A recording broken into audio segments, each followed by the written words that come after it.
Hey guys, so today I'm going to be trying to win an SBR match using Six Pistols boxing. Now, yesterday morning I actually got lucky and got this shiny Six Pistol skin, and believe it or not, this is actually one of the skins I really wanted because look how detailed that is. Like you got the fade color here. The black looks sick with it. It almost looks like the actual real life Glock.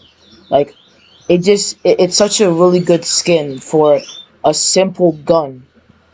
Like, and I'm pretty sure this originated from CS:GO, because in CS:GO they have a Glock fade that, well, it's not unobtainable, but well, yeah, it's not unobtainable, but it it's pretty hard to get because the only way you could get it is if you get it from a really old case, and they're not selling the cases anymore, or I believe they're not. So the cases cost like lots of money. Like I'm talking like $30 for one case, and it's just pretty hard to get the Glock Fade skin in general. But yeah, I got this skin, and we're gonna be trying to win an SBR match with it. Now, I had just won a SBR match. I sold the money and I bought a cosmetic for 10K, like for a random chance, and I keep getting trash turtle guy here. So yeah.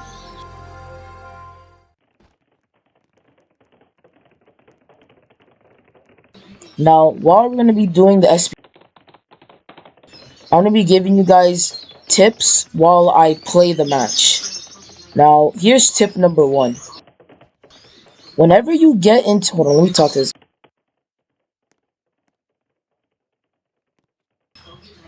Whenever you get into an SBR match, you always have to try to team with someone, because if you don't team, you're gonna be solo.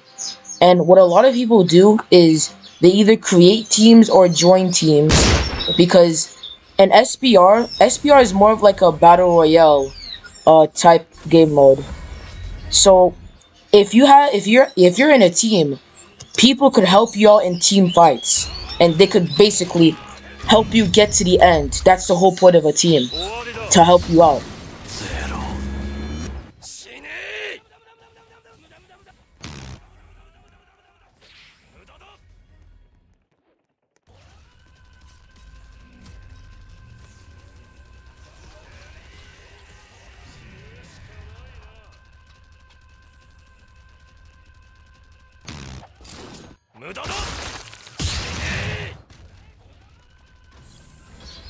It's best if we let this guy join our team.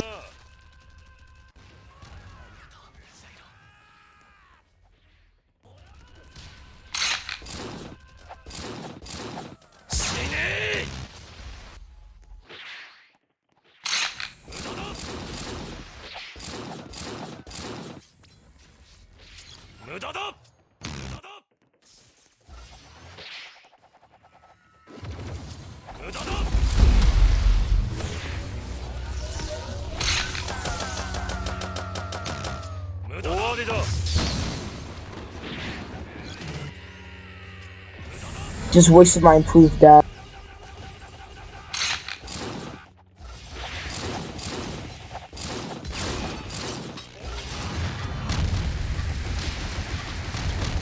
I'm caught in that. I'm caught in that. Or no.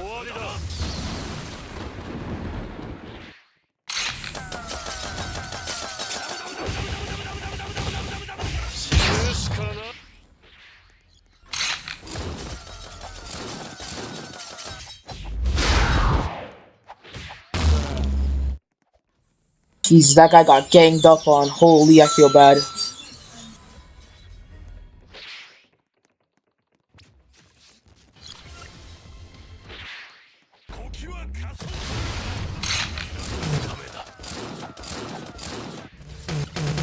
Honestly, I should just stay out that fight, because I'm just gonna end up getting teamed down, because none of those guys are in my team anyway.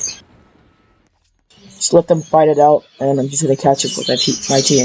Now, here's tip number 2. If you're ever in a team and you're gonna engage in a team fight, try to move with your team and try not to get separated, because what happens a lot of times is that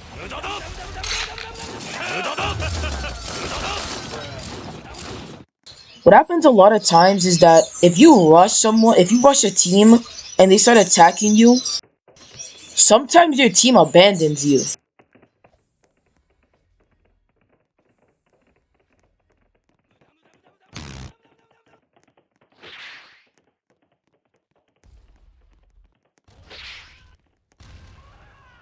So it's better if you're still with your team, because at least you're not left behind.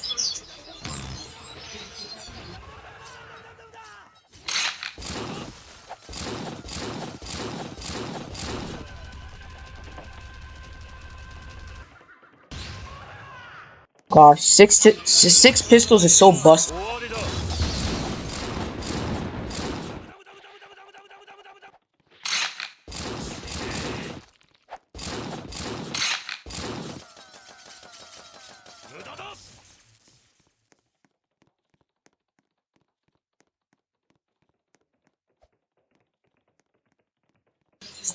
At first, I thought that guy wasn't in the team.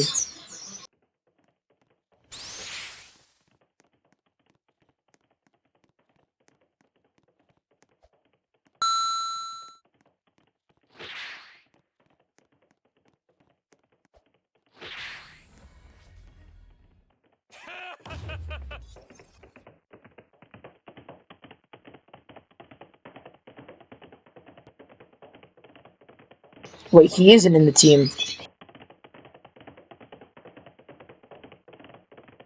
Okay, well, that might be bad for me because they might think that I betrayed the team and I go with some random. Okay, here's tip number 2 for the desert. Now, there's an area at the end of the desert called Devil's Palm. And basically, it's a pretty dangerous area because whenever you enter Devil's Palm, you start getting poisoned. And the poison, it takes a lot of health. So, one tip is right when you enter Devil's Palm, go max speed with your horse. Max speed.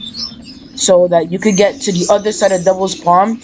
And once you get to the other side, you get off your horse, you pose to regain health, and you let your horse regain its stamina. Now, what a lot of people try to do, well, not a lot of people, but people with like SCR or C Moon, what they would typically do, um, they would either sabotage you in while in Devil's Palm and like send you further back in Devil's Palm, or they would like, okay, so what would sea moons do is they would look for a random person who are by themselves, and then they would use uppercut to the moon and send them back in Devil's Palm. And then SCRs, they would basically go to pilot mode and use Conqueror's Row once they see a person, so they could get stunned. So generally, my suggestion is that try to be careful around people when you're healing, like where I am right now, because they will try to sabotage you.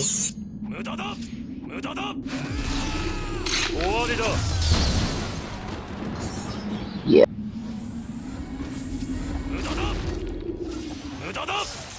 I feel so evil right now.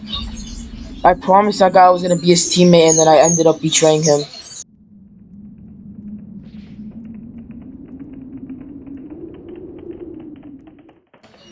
I don't know. Steel Ball Run is more of like a game where you have to worry more about yourself than other people. That's just how it is. Because if you don't take care of yourself, or if you don't worry about yourself, then you're gonna end up dying for someone else. And here's the second tip. Now, let's say you're in a team that's not gonna wipe. You're friendly. Your team is friendly, but let's also say there's also another wiper group, but they're still behind you fighting in the start. Now, one tip you could do to as an attempt to get rid of the wipers is try to get a stage 4 as fast as you can and touch the zone and touch the wall, because once you touch the wall, the zone is going to spawn in and it's going to start closing in on the entire map, and that's going to pressure the wipers to get on their horses and start going, or else they're going to die to the zone. Now that could be a good idea, but the thing is, since the desert and the Arctic have such long timers, like their timers are 2 minutes. So since it's that long, the wipers have plenty of time to fight. So in most scenarios, that tactic is not gonna work, but it's still you could still try at least. Um, my second tip is when you're in the desert, your horse starts to get cold. And when it gets cold, it gets slower, and you see how the speed goes down to 34? In the desert, once the temperature bar is fully cold, that that means that the speed can't go down by itself. You have to manually like slow down the horse to not waste stamina.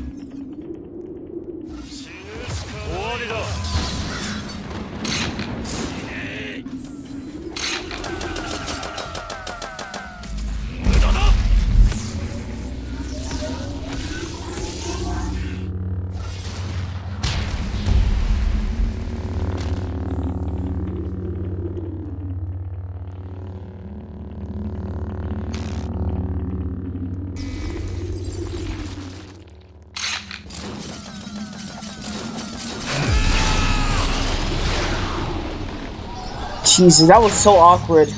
I'm just running by his horse while he tries to get away, but it just fails miserably because I have max agility. Oh yeah, fun fact. Oh crap, I can't get up. Anyways, I just have to wait. Anyways, fun fact. Since your horse is slower in the desert, what people tend to do is they would abandon their horse in the desert, which is a pretty bad idea if you're trying to win. But people would tend to abandon their horse so that they could traverse through the Arctic faster. Now, it's a bad idea to, if you're trying to win the game, it's a bad idea to abandon your horse because your horse is going to be key for winning.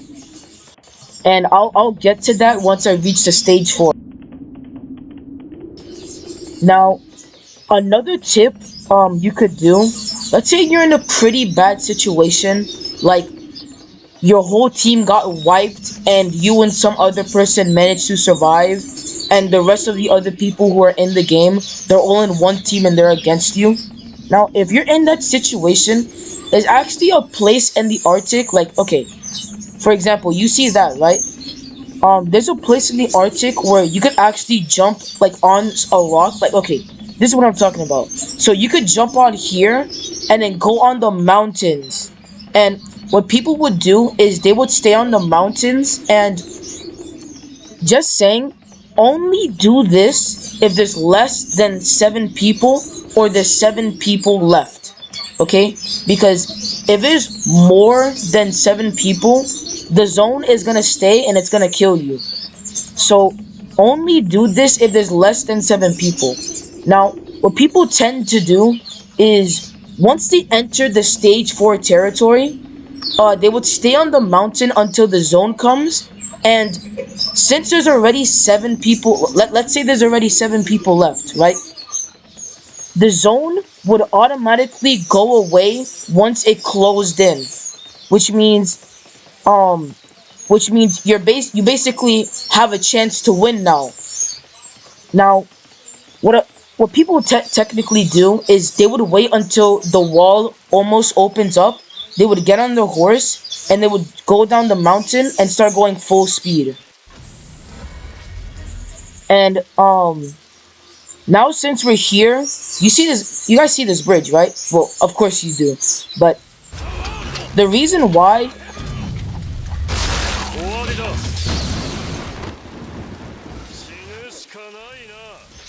I'm literally in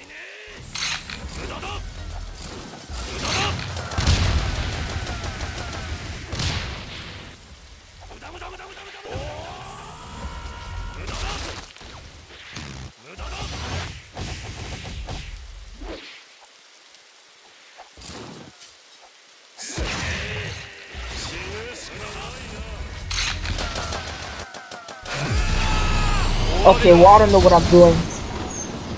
Okay, so we didn't manage to win, but you see what they did there? Um, they basically betrayed me because they wanted to get it down to six, well, not six people, seven people quicker. Um, I don't know why they did that. That was just betrayal.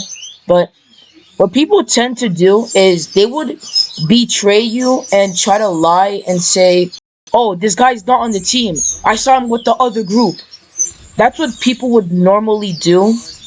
And if you're in that situation where you're the person who's getting accused and they believe their lies, then you're in a pretty bad situation unless you have like a friend or someone who's helping you. Now, in that situation, I was screwed either way because the zone wasn't gonna come in time, and everyone was against me for some damn reason. I don't know. But yeah, people tend to kill their teammates just to speed up the process. Um. Anyways, and there's one more tip I forgot to tell you. So the horses, right? The reason why I told you to keep the horses was that once the wall is going to open up, you're gonna need the horse because the horse is the fastest thing you could use to traverse across the bridge. Now, a tip to help you with this is when the zone disappears and there's seven people left, get on your horse and don't stay at the wall. Stay away from the wall because what people would do is they would sabotage people once the wall is about to open. Like that guy had the world over heaven, and what he could do is he could use his lightning strike to knock people off their horse so that he could get an advantage and a head start. And that's why you should stay away from the wall. And when the zone is about to open, you start accelerating your horse max speed and you have to go run across the bridge. Now, when the match starts, you're automatically given a revolver. And you need that revolver to slow down other people on their horse. Now, keep in mind the revolver projectiles are pretty slow. So you're gonna need to aim a little ahead of them so that the bullets could hit their horse. And basically what you're gonna want to do is you're gonna want to be going max speed as well as shooting your revolver at other people so that you could get ahead of them. That's what you're gonna want to do. And just saying, when you if you somehow manage to get to the end or do get to the end, there's gonna be a wall and you have to touch the wall for you to win. And I'm pretty sure a long time ago, my friend was gonna win SBR. This was like an old YBA, but he was gonna win SBR, and he went to the wall. He was still on his horse, by the way, and he didn't get the win. And said someone else behind him got the win. And the reason why that happened was because he didn't get off his horse and touch the wall. He stayed on his horse instead of going to touch the wall. And you need to get off your horse and touch the wall like physically with your character, like this, like touch the wall. You can't be on your horse and touch the wall because the horse is just preventing you from touching the wall. So you have to get off your horse and quickly get on the wall and touch it. Now, fun fact, they added an old YBA didn't have this, but now they made it so that people who get first, second, and third place get rewards. And I'm pretty sure in old YBA, it was only the person who got first would get a reward. So yeah. But anyways, we didn't manage to get a win. Sadly, I got betrayed. But anyways, I don't really care. I get like I'm not trying to flex or anything, but I get like an SBR win each day, like at least one SBR win each day. But anyways, that's gonna be it for today. My name is Angry, and I'll see you next time. See you later, guys. Bye.